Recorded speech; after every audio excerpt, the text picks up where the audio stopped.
Hey guys, it's Huntin for Games. This week has been nuts. It has been so busy, so we gotta get right into it. But I do want to throw out a quick congratulations to my little bro who's graduating high school this week, which is just crazy. I can't believe they actually let him leave and go out into the real world to do stuff, which is just insane. But seriously, congrats bro, that's freaking incredible. Enough of that though, back to games. I'm still playing a ton of Final Fantasy XI, and I'm still slowly making progress towards better gear so I can get my Blue Mage involved in some really cool new stuff. Very slowly making progress. My Blue Mage is almost presentable now, and I can't wait to get some videos out on different content. Speaking of which though, feel free to let me know in the comments if there's specific stuff you guys really want to see. There might be content I'm not really looking at for videos that you guys are really hoping I'm going to put out, so let me know. This week, I've got a bit of a preservation video happening though. And by that, I mean that the other day, it kind of hit me that someday, probably, you know, in the near-ish future, these servers will be gone. Poof, no more. Final Fantasy XI will be shut down. So in that moment of terror, I decided I really wanted to have a nice little video collection of my favorite camps from Final Fantasy XI of all my leveling experiences. All of them, from level 5 to 75. Honestly, I could go past that, but that's where Abyssia came in, and the zone revamps, and Eska, so screw it, 1 to 75, the original stuff. I think this one is going to have to be a two-parter though, because I started it and realized that damn, there's a lot to go over. So let's start off with levels 1 to 40. Now, these aren't the only camps, they're kind of just the ones that I always was happy I got to go to if they were open. But if you want to use them in conjunction with my leveling guide, go for it, because I'm sure they're open. Nobody's going to be there anymore, it takes 2 seconds to level. But ultimately, these are just the ones that I have the best memories of, so let's get into it. Honestly, the first 10 levels really don't matter, and each starting zone has its own benefits and downsides. Basically, it's just personal preference of aesthetics and mob types. Honestly, Winters kind of does get screwed though, because we don't have any worms. Everybody else has worms. Worms are super squishy, and you can run away from them without dying. I mean, that's awesome. But True to Bruto was my first step out into the world, and crawlers, oh my god, you gotta get that 12 stack of silk thread. That's what got me going in the beginning. I would just farm crawling. Okay, but past level 10, on to the camps. First, the dunes.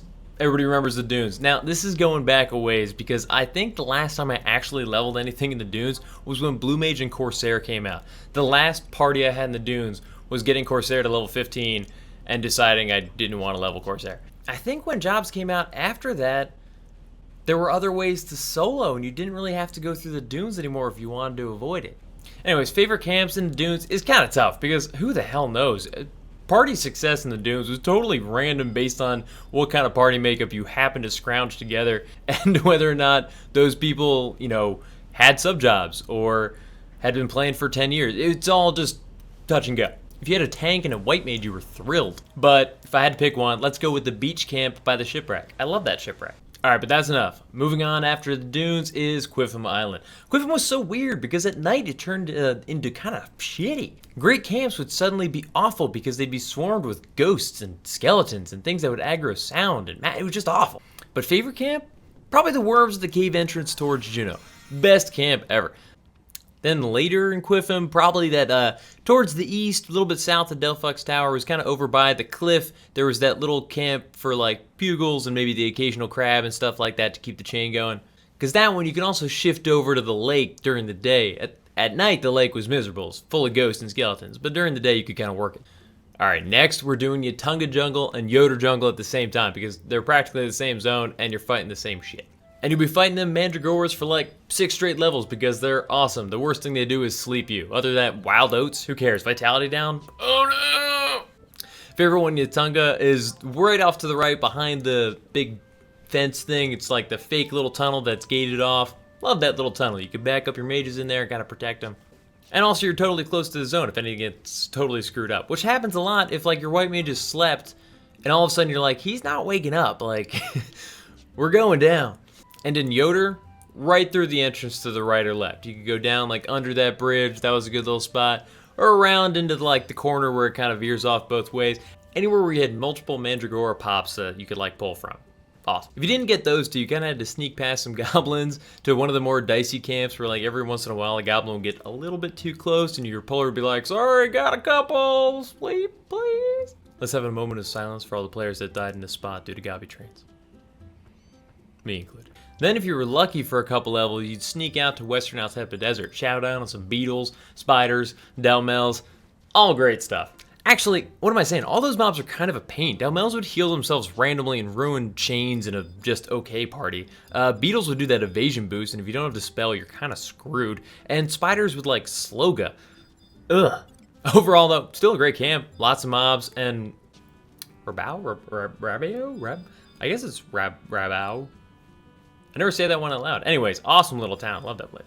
Then, oh my god, the camps that separated the men from the boys, Garlaige Citadel. If you were lucky enough to get one of those front camps, fantastic. Although, if you've ever pulled at these camps and not fallen down a hole after a couple hours of running back and forth, I salute your focus. But more than likely, these camps were taken, pushing you back to that first gate. Hours of fun standing on the switches, helping poor passerby that are trying to get their artifact in the coffers that are deep in Garlaige Citadel, letting them through, standing on each of the switches, while somehow maintaining chain. It was great fun.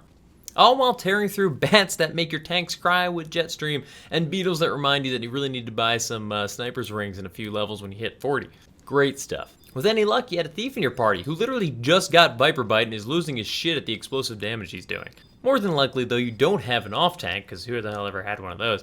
And they're trying Viper Bite on the Dark Knight, who they somehow convinced to stand behind the mob, and your party can't make up a skill chain with Viper Bite anyway.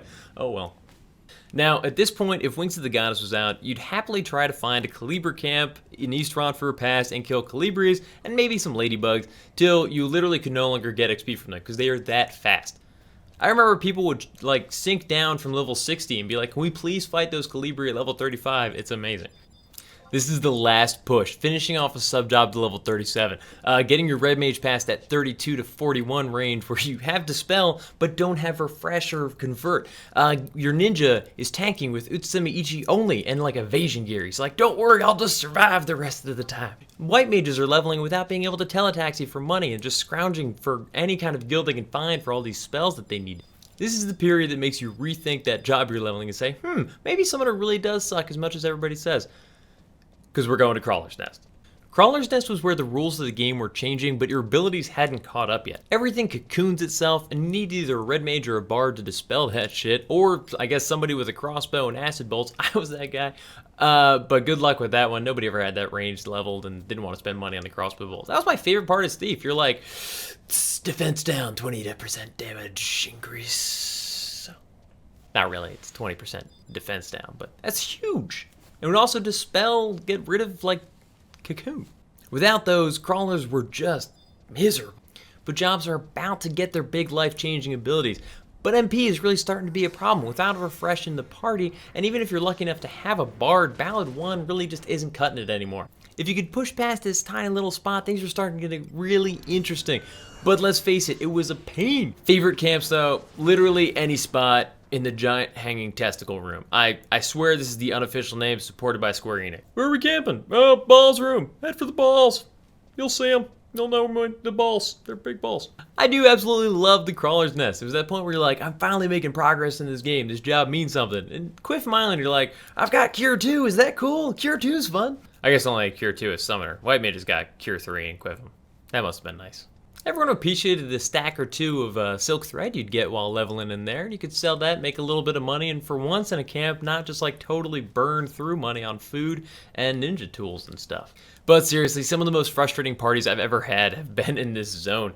Especially when you're leveling a sub-job that you just hate. The black mages that are leveling white mage. The thieves with no money trying to eke out ninja with practically no ninja tools left. They're trying to tank, but they're like, do I need to use an extra Shihi? Can we just burn through this last one?